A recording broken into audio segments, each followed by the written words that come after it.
किसान भाइयों कार्यक्रम में आपका फिर से एक बार स्वागत है। किसान भाइयों, आज हम चर्चा करेंगे चूरू जिले की कृषि समसामयिक गतिविधियों के बारे में और वहां के प्रगतिशील किसानों से संवाद।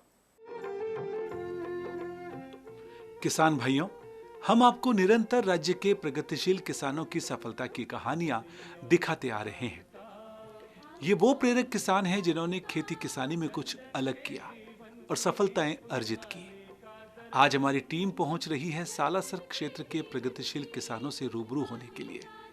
सालासर क्षेत्र में पानी की कमी है, इसलिए यहां बहुत जूझना होता है कृषि उत्पादन के लिए हमारे किसान भाइयों को। आइए मिलते हैं सालासर क्षेत्र के प्रगतिशील किसान लक्ष्मी नारायण पुजारी से और जानते हैं उनकी सफलता की कहानी उन्हीं की जुबानी। जय श्री बालाजी की। ये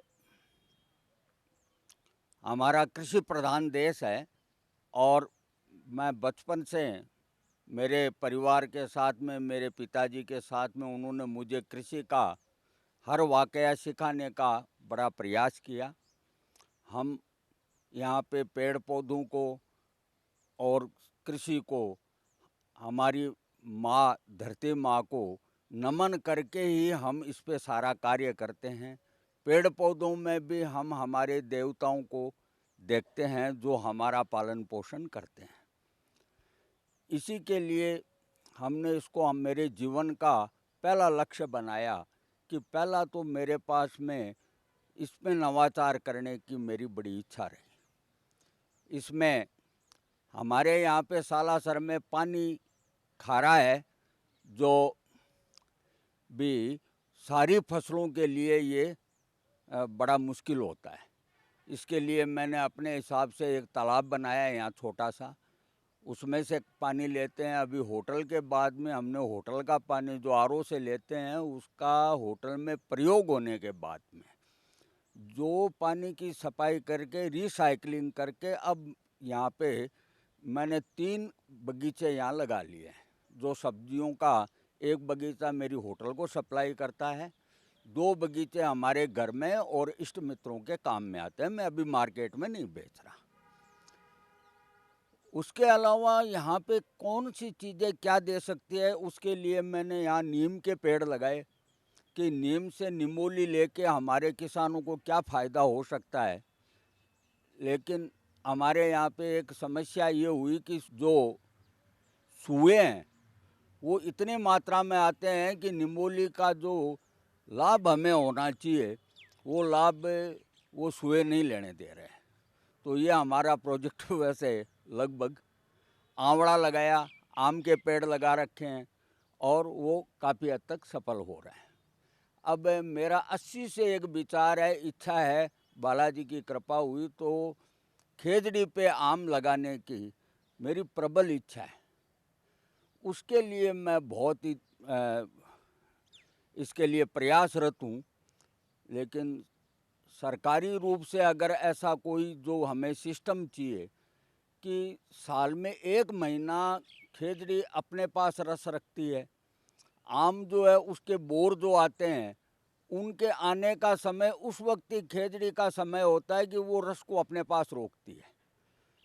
तो पेड़ तो लग सकता है लेकिन उस पे वो बोर आने में समस्याएं हो सकती है। तो उसके लिए हमारे किसान को जो हमें चाहिए टेक्नीशियल का, भाई ऐसे कैसे हो कि ये बोर थोड़े लेट आ जाएं और वो आम का स्वरूप ले ले, तो हमारे यहाँ पे बहुत कुछ हो सकता है।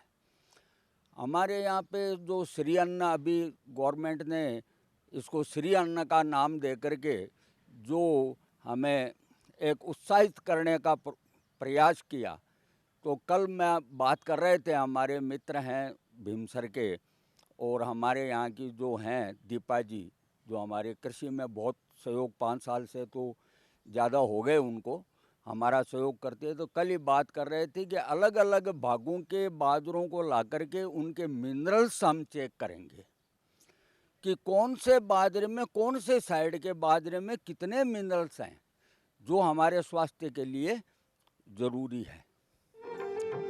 लक्ष्मी नारायण पुजारी का शुरू से ही कृषि के प्रति रुझान था। ये स्वयं भी कृषि के एक अच्छे जानकार हैं जिनकी अपनी कृषि की समझ है और इसी का नतीजा है कि उन्होंने खेती किसानी में कृषि अधिकारियों के साथ मिलकर सब्जियों की खेती की और उसमें उत्पादन प्राप्त किया। लक्ष्मी नारायण पुजारी ने अपने कृषि करियर को कृषि अधिकारियों के संपर्क और मार्गदर्शन से आगे बढ़ाया। सालासर क्षेत्र की कृषि पर्यवेक्षक दीपा चौधरी लगातार वहां के प्रगतिशील किसानों को उन्नत सलाह के साथ मार्गदर्शन प्रदान कर रही हैं। आइए मिलते हैं दीपा चौधरी से और जानते हैं लक्ष्मी नारायण पुजारी की सफलता के बारे में और वहां की कृषि गतिविधियों के बारे में। नमस्कार, मैं दीपा चौधरी, कृषि पर्यवेक्षक सालासर। मैं लगभग 5 सालों से यहाँ कार्यरत हूँ और तभी से मैं शुरू से ही लक्ष्मी नारायण जी से जुड़ी हुई हूँ। जैसे कि अभी इन्होंने बता दिया सब कुछ लगभग अपनी खेती के बारे में।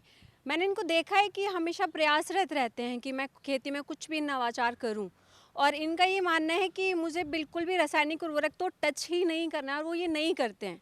इन्होंने गायें पाली हुई हैं बहुत सारी देसी, उसी के गोबर से ये लोग खाद तैयार करते हैं और वही अपने खेत में उपयोग करते हैं। मतलब ये उत्पादन भी अच्छा ले रहे हैं और स्वास्थ्य का भी ध्यान रख रहे हैं। लक्ष्मी नारायण जी ने हमेशा मेरे साथ नए नए विषयों पर चर्चा की है कि कृषि के नवाचार में हम और क्या कर सकते हैं, हमें क्या करना चाहिए। कभी बुलाते हैं फ़ोन करके कि मैम आओ, इस बात पे हम बात करेंगे। और इनका प्रोडक्शन भी मैंने देखा है, मूंग में, बाजरे में, ग्वार में हमेशा बहुत ही बढ़िया रहा है, और हमारा सहयोग भी इन्होंने किया है। हमें भी बहुत सी चीज़ें इन्होंने धरातल पे बुला के दिखा के सिखाई है कि ये देखो हमने खारे पानी से ये कर लिया। क्योंकि ये जो क्षेत्र है हमारा, ये लगभग बरसात पर आधारित है सारा, तो यहाँ जो खेती होती है वो बरसात के समय में खरीफ की ही हो पाती है। बाकी को ये लोग ठीक है अपने हिसाब से लक्ष्मी नारायण जी ने किया है, बहुत अच्छे से इसको मैनेज किया है इन्होंने। बहुत अच्छा नया नवाचार इसमें किया है। हर प्रकार की ये सब्जी इसी खारे पानी से प्यूरिफाई करके, उसको रिसाइकिल करके, हर प्रकार की सब्जी आप देख सकते हैं इन्होंने अपनी बाड़ी में उगाई हुई है। और इनका कृषि के क्षेत्र में बहुत बढ़िया, मुझे लगता है कि सालासर में अच्छा योगदान रहा है। इस क्षेत्र में और भी ऐसे बहुत से कृषक हैं जिन्होंने नवाचार में अपना योगदान दिया है। जैसे कृषक हैं कपिल ढाका, उन्होंने नेपियर घास उगाई है और उनका भविष्य में ये है कि उससे उन्हें साइलेज बनाना है। तो मुझे भी ये विचार बहुत अच्छा लगा कि एक चारे की लंबे समय तक टिकाई रखने के लिए एक अच्छी व्यवस्था उन्होंने अपने मन में सोची है। मुझे लगता है इसके लिए भी लक्ष्मी नारायण जी सहयोग करेंगे ज़रूर, हमारा भी और कपिल भैया का भी। अब आइए मिलते हैं विष्णु पुजारी से और जानते हैं किस तरह से आज किसान वैज्ञानिक और प्राकृतिक खेती के सहारे आगे बढ़ रहे हैं। आज की हमारी जो युवा पीढ़ी है वो इस कृषि प्रधान देश में इस कृषि के महत्व को समझ नहीं पा रही है। तो सबसे पहले तो मैं आपके चैनल के माध्यम से ऐसे कार्यक्रम होने चाहिए जो इनको, हमारे यूथ को, हमारे युवा को आज बताएं कि हमें इस देश में, हमारे कृषि प्रधान देश में जो है कृषि की आवश्यकता क्यों है।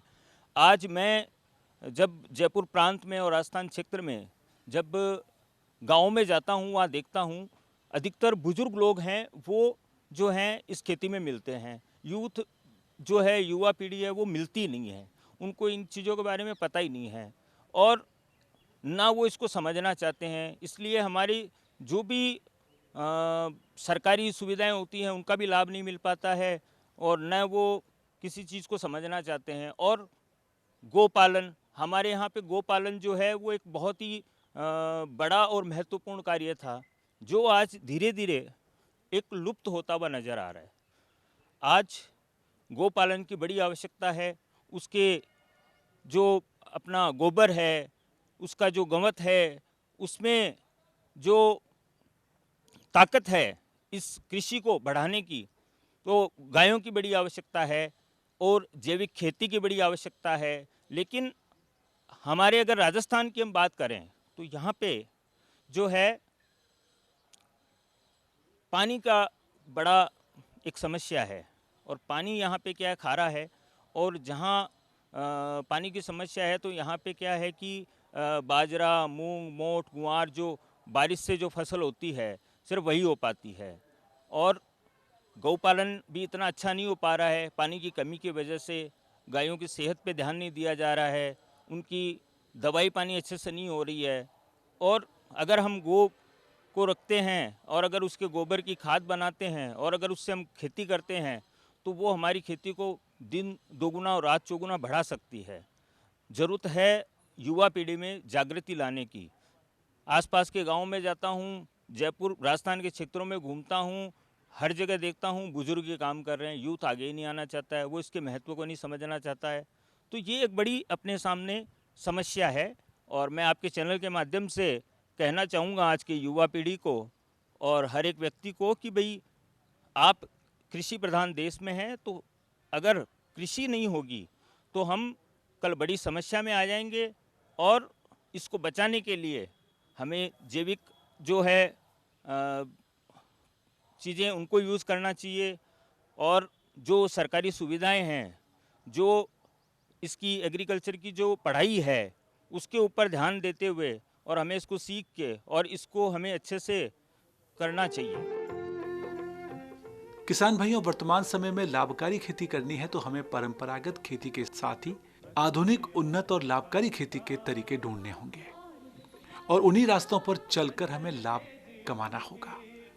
ऐसा करने पर ही हम उत्पादकता वाली यानी मुनाफा वाली खेती कर पाएंगे। लक्ष्मी नारायण पुजारी ने भी कुछ ऐसा ही किया। इन्होंने सब्जियों की खेती का सहारा लेकर कुछ ऐसा रास्ता चुना जिस पर सफलता मिलती गई। हम आपको आगे भी राज्य के अलग अलग अंचलों के प्रगतिशील किसानों की सफलता की कहानियां दिखाएंगे। आप हमारे साथ बने रहिए और देखते रहिए डीडी राजस्थान का लोकप्रिय किसान हितैषी कार्यक्रम कृषि दर्शन।